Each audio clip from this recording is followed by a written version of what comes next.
les amis, je suis enfin en vacances, mon année scolaire 2021-2022 est enfin terminada, je sais pas.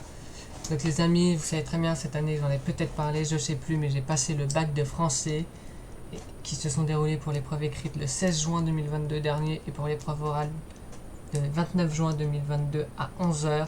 Et donc c'est pour ça que je tourne cette vidéo le 30 juin, le lendemain de mon épreuve orale, pour pouvoir vous faire un bilan de mon parcours en français cette année. Et puis surtout des examens.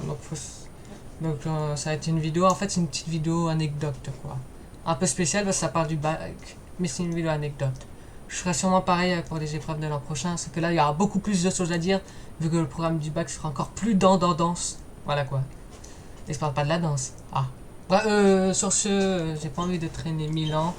Nous allons commencer par vous dire qu'est-ce qu'il faut faire, par ce que je veux dire, pour ceux qui savent pas et pour ceux qui savent, bah ils savent. J'espère pour eux en tout cas, sachant que c'est en ce moment les épreuves pour certains, ou demain.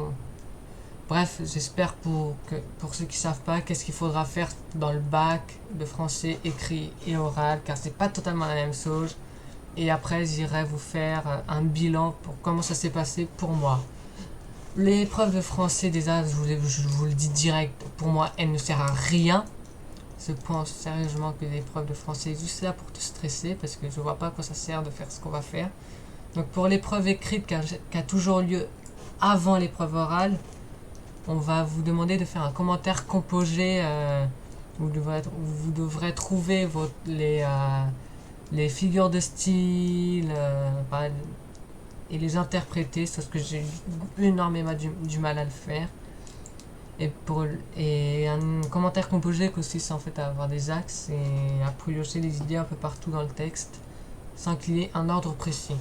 À la différence de l'oral où c'est un commentaire linéaire, donc ligne à ligne, où c'est pareil, vous devrez lire le texte dans l'introduction et vous devrez trouver les figures de style, les interpréter, et en plus de ça, vous devrez présenter un livre que vous avez lu lors de votre parcours de lecture cursive. Et sur certains premières, c'est un livre, point. C'est d'autres premières, comme moi, c'est plusieurs propositions de livres par parcours. Et j'ai pris la 13, qui est un meilleur livre que j'ai lu. Et Dieu merci, normalement, j'aurais pas dû tomber sur celui-là, donc j'ai une chance inouïe, je le dis. Et voilà quoi, c'est l'épreuve. Alors, on va commencer par l'écrit parce que ça arrive en premier. Comment s'est passé l'écrit pour ma part? Ça a été.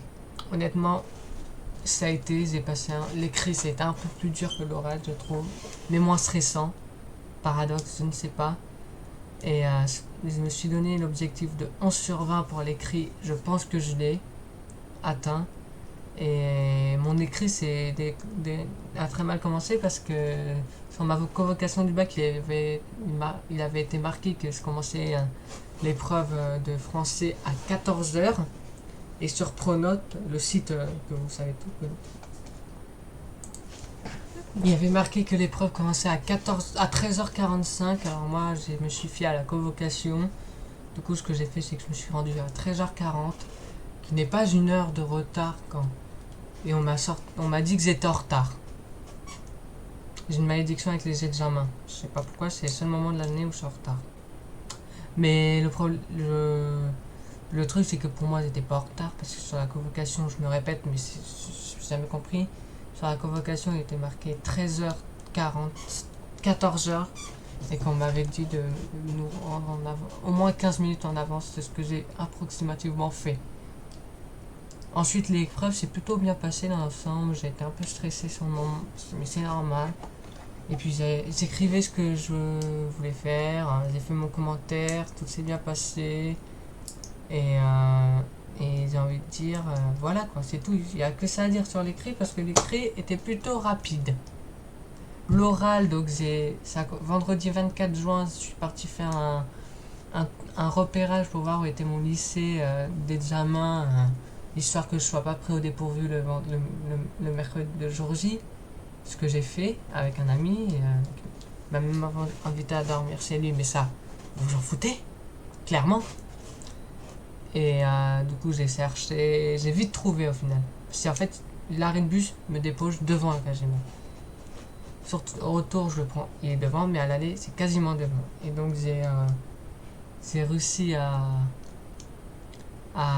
le trouver. Donc voilà, petit lapsus de temps jusqu'au 29 juin, où je suis allé à l'arrêt de bus à 9h10, 9h05. Mon bus avait du retard, et comme j'avais une correspondance à un arrêt de bus avec une autre ligne, j'avais peur parce que j'avais pas envie de louper l'autre ligne, parce que sinon j'aurais beaucoup moins d'avance et ça m'aurait pas trop plu. Mais j'ai quand même réussi à l'avoir avec R5, mais ça a été au final.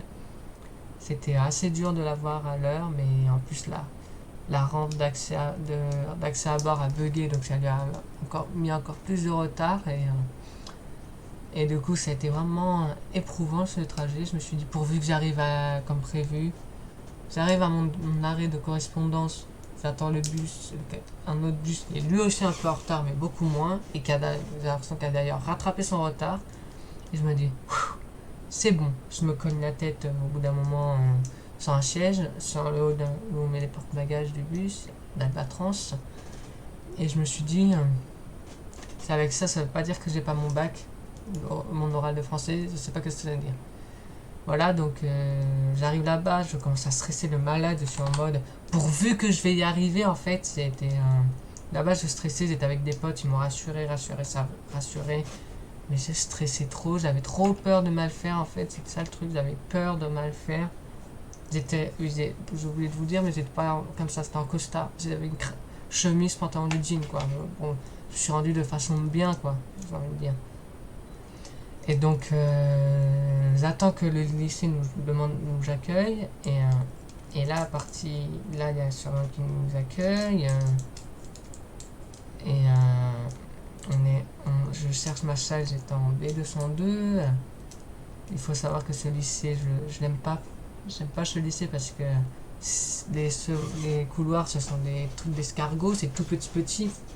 Et c'est un labyrinthe en fait. C'est 10 fois plus grand que mon lycée, c'est un véritable labyrinthe. J'avais peur de me perdre. Donc là, je vois ma salle, je m'assois, j'attends, je stresse. Et je me dis, pourvu que tout va bien. Le jury de français, c'était le jury numéro FR 8. Donc la prof était super gentille. Elle m'a demandé de faire mon oral sur la charogne. J'ai préparé, j'avais oublié ma montre. Il fallait bien que j'oublie un truc avec le stress. J'ai préparé ma montre, j'ai fait le truc. Et à chaque fois pour aller dans ma salle de préparation qui était B206, je manquais de rentrer dans la salle B205 qui était aussi ouverte, qui était juste à côté. Et comme j'ai confondé les deux, j'ai failli y rentrer à plusieurs reprises. Mais sinon, j'ai réussi à pas faire de conneries. J'ai fait mon oral. Pendant mon oral, ça a été un peu stressant, mais j'ai adoré. J'ai pas adoré du tout même. Je sais pas pourquoi mais c'était très stressant. Et au bout d'un moment, sur la question de grammaire, j'ai eu un gros blanc. Elle m'a demandé clairement reconnaître une phrase simple et une phrase complexe. Moi c'est sur la construction. J'avais totalement oublié que c'était un verbe conjugué, phrase simple, deux verbes conjugués, phrase complexe. Et en plus de ça, j'avais pas vu que dans la strophe à analyser, il y avait deux verbes conjugués, donc c'était une phrase complexe. Je sors que c'est à 15h, je corrige mon erreur, je dis que c'est un verbe avoir un imparfait et c'est plus quel verbe à l'imparfait, sauf que c'était le verbe de joindre au plus que parfait. Donc je me dis, j'ai perdu des points et c'était assez dommage. Je me suis dit, pourquoi j'ai fait ça? Et après, j'ai eu l'épreuve, la deuxième partie où j'ai beaucoup mieux réussi. Et honnêtement, je me suis mis un minimum de 12. Et je pense avoir même dépassé mon minimum avec un beau petit 13, qui est pas mal pour mon niveau de la matière en français. Parce que même en français, je suis fort en rédaction, mais je suis fort en français, sauf pour ce qui est demandé. Et je pense que vous comprendrez pourquoi. Ça a été vraiment une épreuve éprouvante, le français, que je suis bien content d'avoir terminé parce que c'était vraiment une épreuve que j'ai détesté avoir. Et j'espère hautement ne plus entendre parler de français au lycée. De toute façon, ce sera de la philosophie, ça va me faire très bizarre l'année prochaine de ne plus avoir français. Et c'est déjà la fin de cette vidéo. J'ai passé un agréable moment à vous expliquer ma routine bac. Pour les élèves, les premières, mes camarades de première et tous les bachelors qui ont encore des épreuves à passer, je vous souhaite tout le courage possible. Sur ce, j'ai bien stressé ces 2 jours-là, surtout le deuxième où c'était éprouvant. Sur ce, c'est déjà la fin de cette vidéo, mais avant de partir, ne partez pas s'il vous plaît. À partir du 8 juillet, il faudra savoir quelle est la fréquence des vidéos. Du 9 juillet, pardon, parce que exceptionnellement, la vidéo du 8 juillet est décalée au 9 juillet. La fréquence des vidéos sera un peu plus moindre. C'est-à-dire que sera normal, mais ce que je veux dire, c'est qu'il y aura beaucoup moins de travail parce que je vais rentrer dans mes vidéos. Déjà qu'il n'y a pas beaucoup de travail, mais je vais rentrer dans mes vidéos style vacances. Donc, il y aura peut-être une grosse vidéo qui va arriver pendant les vacances, mais ça sera pas tellement spécial. Et j'ai programmé ma date de fin. Vous aurez en août une vidéo le 19 août, comme d'habitude. Et le 20 août, ça sera le bilan de la saison. J'ai déjà programmé ma fin de saison. Donc, les amis, j'espère que cette vidéo vous aura plu. Je vous invite à liker, à partager, à commenter. Bon courage pour tous les bacheliers qui ont encore des épreuves à passer. Et je vous dis à très vite dans de nouvelles aventures. Adios les Stujox.